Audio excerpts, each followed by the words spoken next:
Hey guys, Thomas Sulu Jr. here, aka Mustached. I'm here to review Isle of Dogs. So, to my unfortunate doings, I have seen the reviews of this before actually watching the movie, and my expectations of it were raised to probably too high of a level. And yes, I'm just gonna say it now. I don't think it's as good as everyone has been saying, but I'll get to that.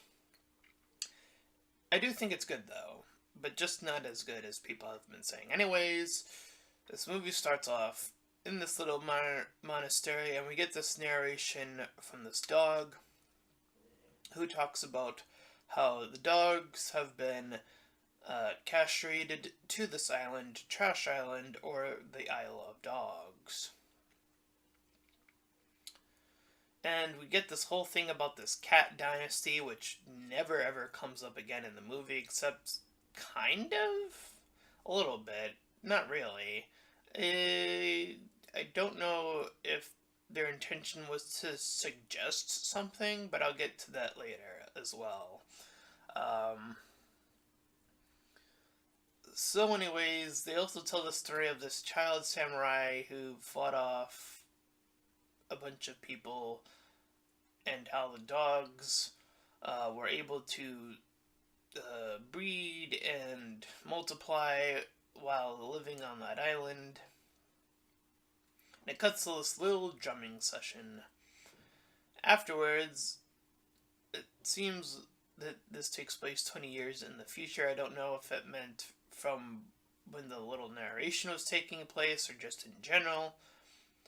Anyways, we get this man, Kobayashi, who is trying to promote the idea of Trash Island and putting the dogs away. So we get this man. I forgot to put his name in the notes. I just wrote him as the opposing view guy. Unfortunately, but he does have this apparent serum, but we don't know if it ever works. He just claims that it does. So one of the dogs, named Spots, gets deported to this little island. So we see that 6 months pass,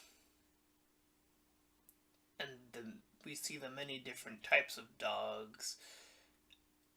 Thus, we see these two groups of 5 dogs, each getting nearer and closer to this package, so they fight over it. We have sort of our main lead dog, Chief, which is this black dog you see next to the boy here.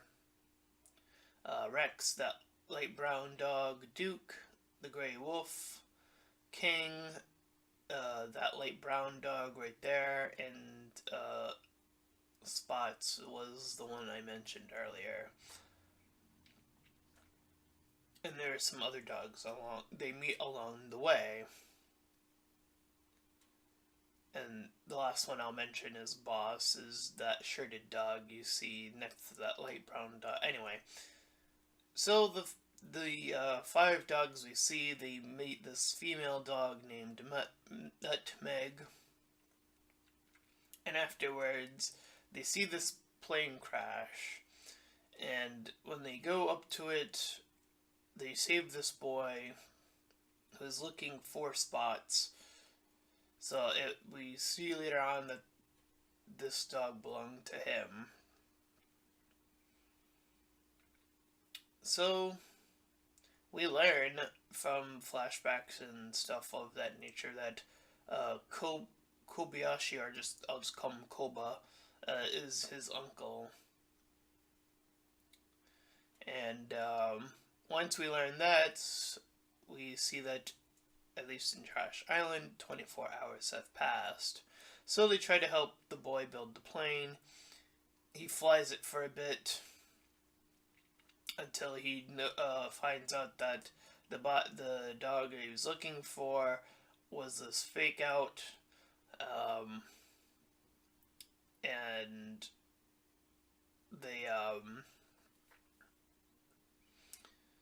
they discover that the real dog is somewhere still out there, so they try to get some info uh, from the Oracle, so they have to do some traveling.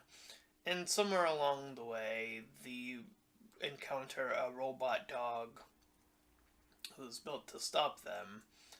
Uh,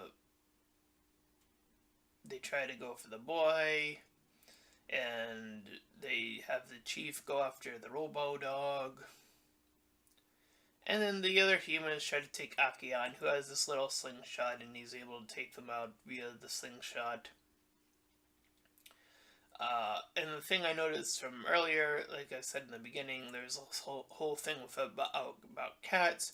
We see that Kobayashi is indeed a cat person. We see him with the cat tattoo.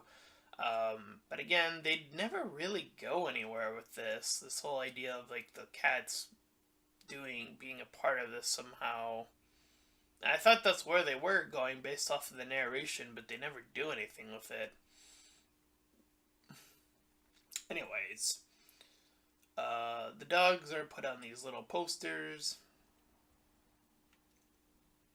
and the groups are split up. Where Chief is just with the boy alone at some point,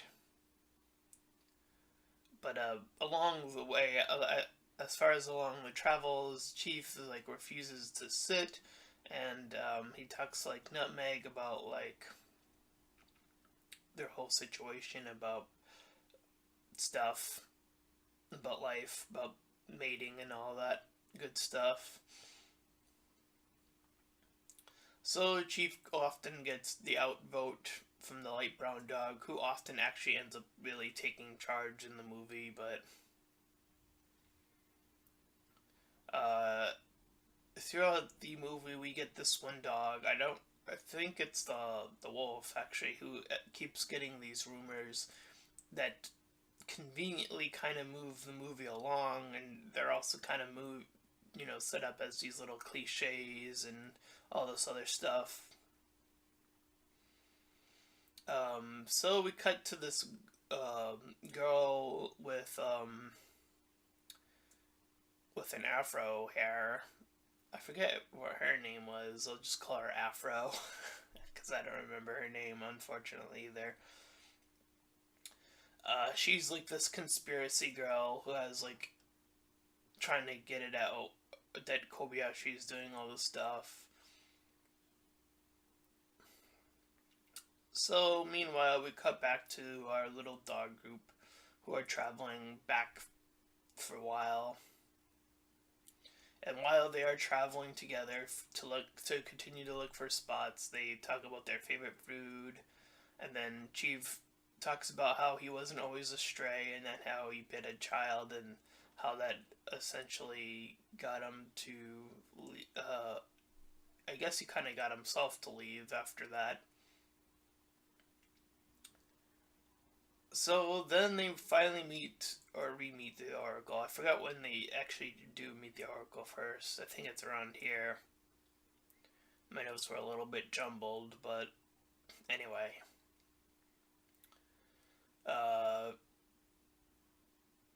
They, they recognize all the people, and they realize what's going on, and how all the scientists have cats again, bringing that back up. I think they were trying to underplay that a whole bit, but I don't know. But regardless, they do end up sending more robo dogs after them. And we see that Aki, the kid, sent a message beforehand, and how if he didn't make it, how his message should get out about what was going on. So this little scroll dog gives him some info via scroll, preps some food, and we cut to the imposing man, the care man, who gets killed off by a poison, and it's sort of implied that it was directly Kobayashi, but I think what the movie ends up doing is saying that it was this other guy. was Kobayashi's like right hand man essentially. Um, but eventually, the chief gets separated from the boy when the boy wants to go on this ride. So he goes down this little ride, and then Chief goes on a bit, goes up ahead, and then the boy starts whistling while the other dogs are going through this death trap that they managed to survive. So the boy wants Chief to play fetch, and then he eventually gets the thing, and then he calls him a good boy, and then offers him this biscuit. And then he starts helping the boy. So it's a little nice moment where Chief and the boy are, bonding and stuff like that. Since it's just them two right now. So those little messages, everyone's talking about him and stuff like that. And we cut back to blonde girl, Afro girl, who talks about hating Kobayashi, how the opposing guy died, and then how she has a crush on Atari. So the remaining dogs, we cut back to them. They come out of their little pit, but they're still up above on this little crane thing. And the rest of the crew of scientists pinpoint the boy's location. I believe at this point they see spots, and we discover, because all these robodogs come after them, and then they do that whole bit. But then we get this backflash of Spots and Scrap, this other dog, and how they moved him along, and then they met with these cannibal dogs to talk about how they were desperate, so that's why they only did it that one time. But regardless, the dog was able to talk or understand the boy, that being the real Spots, who comes to the rescue. Then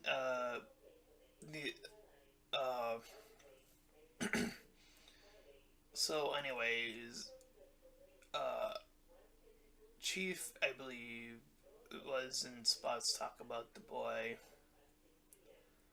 and they eventually discover, or he eventually reveals that they are related, that being Spotch and Chef, because at some point the boy, I forgot where I put this, I didn't put this in the notes, but I forgot what happened in the film, where the boy gives Chief this bath, and then he ends up looking a lot like Spots, with a lot cleaner white fur. Anyway, so Spots wants to drop his duty as he's talks about how he's going into fatherhood. So Chief is very like, how could you do that? But nonetheless, he Spot sees this once half cannibalized half dog and talks with him a bit.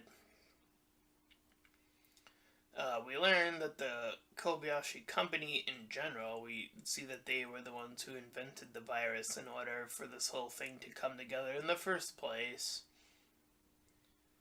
But while that's going on, Kobayashi's little, or someone, I forgot what it was, but they decided to put on a little play for Atari and his little attempt, because at some point they decided to put it out there that Atari died out there in Trash Island. So while Chief is still angry, Spots gives Chief the job in general. Meanwhile, blonde girl, or Afro girl, meets with one of the former co-workers of the opposing guy,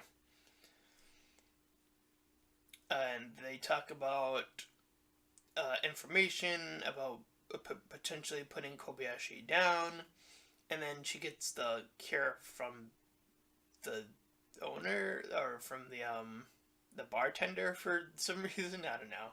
That part was a little bit weird, but regardless, um, so Kobayashi makes this little presentation, shows off this Robo Dog, uh, and the blonde girl steps up, makes her point across, and then Kobayashi attempts to deport her right there. And at that very moment, Atari walks in with all of his dogs and gives his little speech and writes a little check and is able to essentially show how the cure works. Uh, and the Kobayashi's coworker, the one I mentioned, the one that ends up like fighting with him, presses this little button, but it doesn't lead to anything as this error happens. But in the scuffle, the boy gets hurt dramatically, as well as some of the other dogs as well. I believe one of them only got hurt. So he gets a transplant, and Kobayashi actually, being the honor-bound person, he like lost with honor. And he decides he's gonna give his, I believe it's the liver, or something along those lines, to Kobayashi, or I mean, Atari, sorry. Um,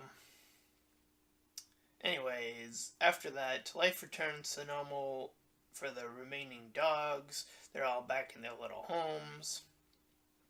And little Atari, the kid, becomes the mayor. And I guess that makes the blonde girl, since they're, I guess, a thing at the end of the movie, that makes her, like, them, I don't know.